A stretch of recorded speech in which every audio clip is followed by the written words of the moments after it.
Hai semuanya, perkenalkan nama saya Sylvia Izratalia. Di sini saya akan menjelaskan tentang vaksinasi dari COVID-19. Sebelum kita membahas tentang vaksinasi dari COVID-19, kita harus tahu definisi dari vaksin itu sendiri. Jadi, vaksin merupakan pemberian komponen antigenik berupa agen khusus yang aman yang nantinya akan diberikan kepada tubuh kita untuk memicu pembentukan sistem imun di dalam tubuh kita. Semua vaksin dirancang untuk mengajarkan sistem kekebalan pada tubuh kita agar dapat mengenali dan memblokir virus yang akan masuk nantinya ke dalam tubuh kita. Jadi teman-teman, ketika virus atau apapun yang bersifat asing masuk ke dalam tubuh kita akan memicu atau merespon dalam pembentukan imun, dan imun ini akan melawan. Namun dalam proses perlawanannya, imun memerlukan waktu untuk menemukan bagaimana cara melawan virus tersebut. Nah, ketika nanti si virus tersebut sudah dikalahkan, maka imun akan mengingat bagaimana cara untuk mengalahkan virus tersebut. Sehingga ketika nanti virus yang sama datang lagi, akan dengan mudah dilawan dan diblokir oleh sistem imun kita. Jadi, vaksin mengadopsi konsep tersebut untuk merespon sistem imun yang ada dalam tubuh kita. Atau komponen yang dimasukkan ke dalam tubuh kita itu bersifat aman. Jadi teman-teman nggak perlu khawatir kalau misalkan teman-teman nanti hasil dari pemeriksaan antibodi itu teman-teman kayak, kenapa saya jadi reaktif ya, kenapa saya jadi positif? Itu adalah tujuan dari si vaksin tersebut. Karena dengan hasil antibodi yang reaktif itu menandakan bahwa sistem imun kita telah terbentuk. Sehingga ketika nanti virus yang sama datang lagi, sistem imun kita sudah mengerti untuk memblokir agar virus itu tidak masuk ke dalam tubuh kita. Ada berapa sih jenis vaksin yang akan digunakan di Indonesia? Jadi teman-teman, berdasarkan keputusan Menteri Kesehatan, jenis vaksin yang akan diberlakukan di Indonesia ada 6 jenis. Yang pertama, vaksin yang diproduksi oleh PT Bio Farma, AstraZeneca, Sinopharm, Moderna, Pfizer, dan Sinovac.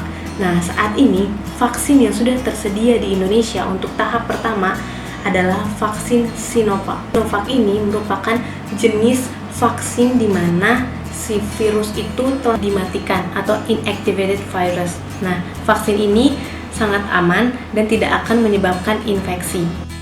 Siapa aja sih yang nggak boleh divaksin? Jadi, ada beberapa kriteria tertentu seperti yang akan saya jelaskan ini. Berusia di bawah 18 tahun, memiliki riwayat terpapar COVID-19, menderita penyakit ginjal, menderita penyakit diabetes mellitus, wanita hamil dan menyusui, menderita penyakit saluran pencernaan kronis, tekanan darah di atas 140/90, memiliki penyakit paru seperti asma, PPOK, dan tuberkulosis, menderita penyakit HIV, menderita penyakit autoimun, menderita penyakit jantung, menderita penyakit epilepsi atau gangguan saraf lainnya, menderita penyakit sindroma hyper IgG, dan menderita penyakit kanker kelainan darah dan imun.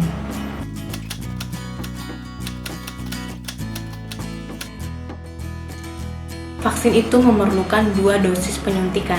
Penyuntikan yang pertama adalah untuk memicu sistem kekebalan awal, dan suntikan yang kedua adalah untuk memicu pembentukan dari imun kita.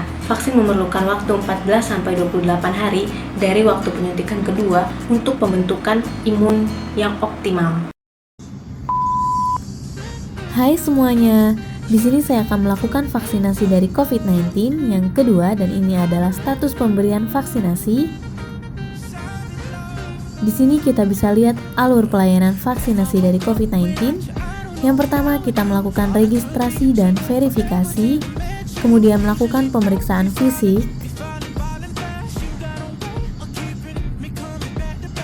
lalu penyuntikan vaksin, dan vaksin yang digunakan adalah vaksin Sinovac.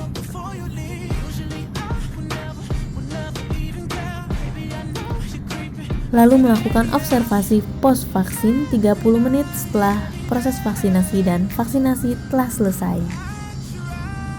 Kurang lebih seperti itu, masih tentang vaksinasi COVID-19 yang bisa saya jelaskan. Mohon maaf bila ada salah kata.